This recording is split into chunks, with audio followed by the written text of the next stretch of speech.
The question of what the Matrix is supposed to represent is a complex one that would probably require a video longer than this. What I want to focus on here is one specific aspect of the Matrix, the computer simulated reality that serves as humanity's prison in the 1999 sci-fi action film of the same name. I want to talk about the way we see that system's power made manifest in the film, and how we can interpret that. I'm talking about the agents.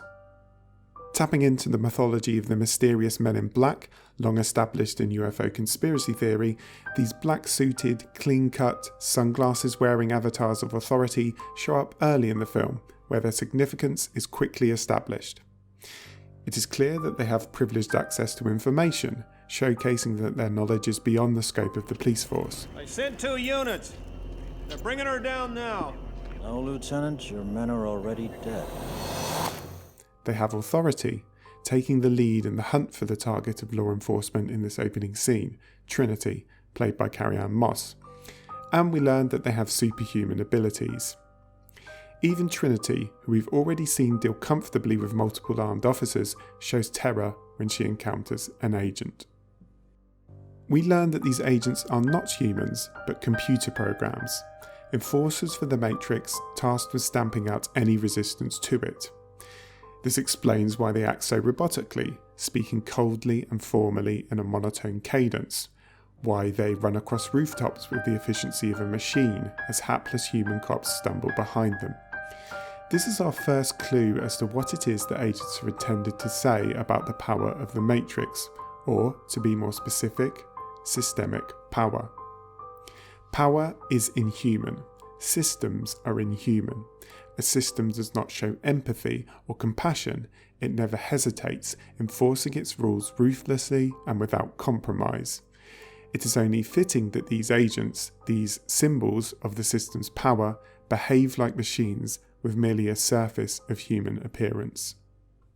But it's not just the agents who display these qualities.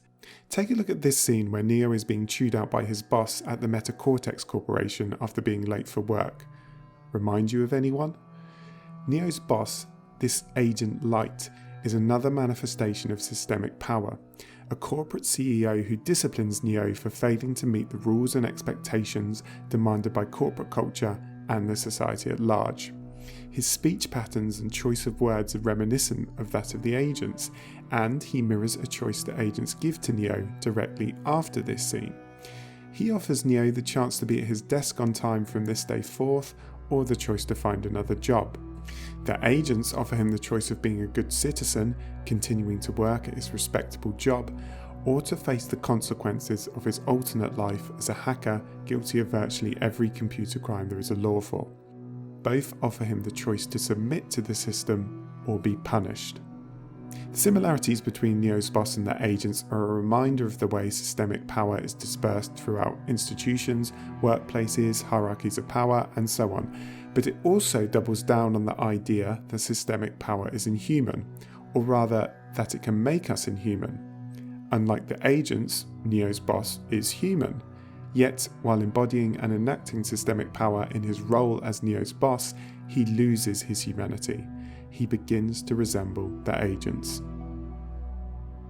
Perhaps the most interesting aspect of the agents, when it comes to their symbolic significance as representations of systemic power, is almost outright stated during a scene where Morpheus takes Neo on a trip through the Red Dress training program. He says, "The Matrix is a system, Neo. That system is our enemy. But when you're inside, you look around. What do you see? Business people, teachers, lawyers, carpenters. The very minds of the people we are trying to save. But until we do, these people are still a part of that system, and that makes them our enemy. You have to understand, most of these people are not ready to be unplugged, and many of them are so inured, so hopelessly dependent on the system that they will fight to protect it."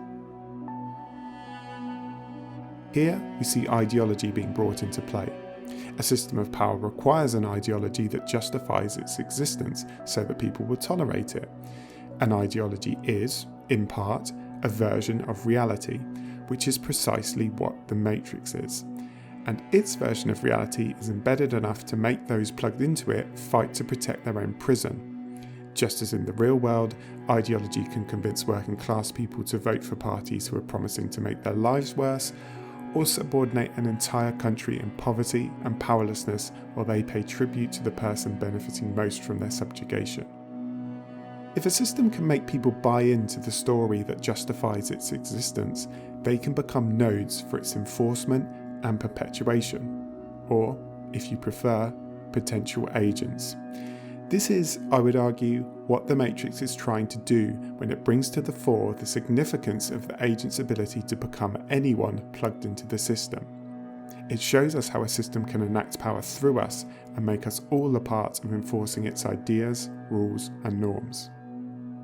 Let's take a specific real-world example, just a slice of the contemporary system of late capitalism dominant in the West, the perpetuation and enforcement of racism. As has been made abundantly clear by the Black Lives Matter movement and the protests sparked into international prominence in the wake of the murder of George Floyd by the Minneapolis Police Department, systemic racism is embedded in institutions such as the police force. Incidentally, it's perhaps not a coincidence that the people we see agents most frequently taking control of are law enforcement personnel. As a cohort whose job is explicitly to protect the system, it makes sense that they would be the most amenable to manifesting as an agent. But I digress. The power of the police to repress people of colour simply for existing on the street, to make them feel unsafe or at least unwelcome, is of course enacted by the police themselves, but it is made far more effective by bringing others into that system. Think of the multiple examples where people of colour just going about their daily business have had the police called on them by white people, often dubbed Karens, though we should note that there are plenty of men responsible for this behaviour too.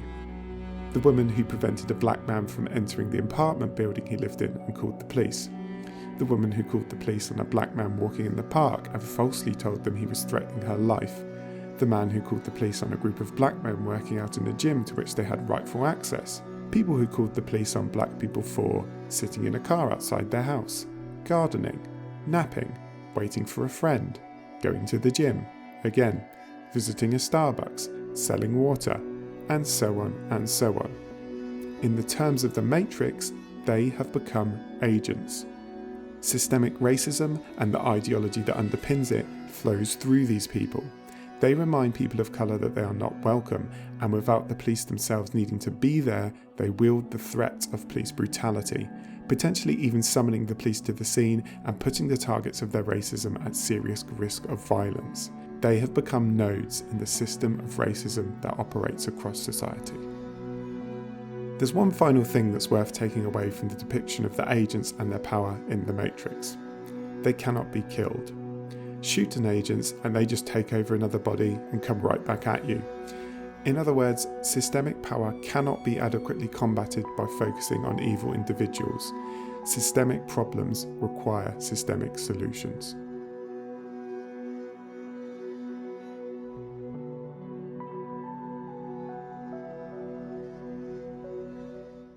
Thank you for watching. Please remember to like and subscribe if you've enjoyed this. If you'd like to hear more from me, then check out the Utopian Horizons podcast, link in the description, or head over to the Get Object YouTube channel, where you can find video essays like this about video games. Cheers.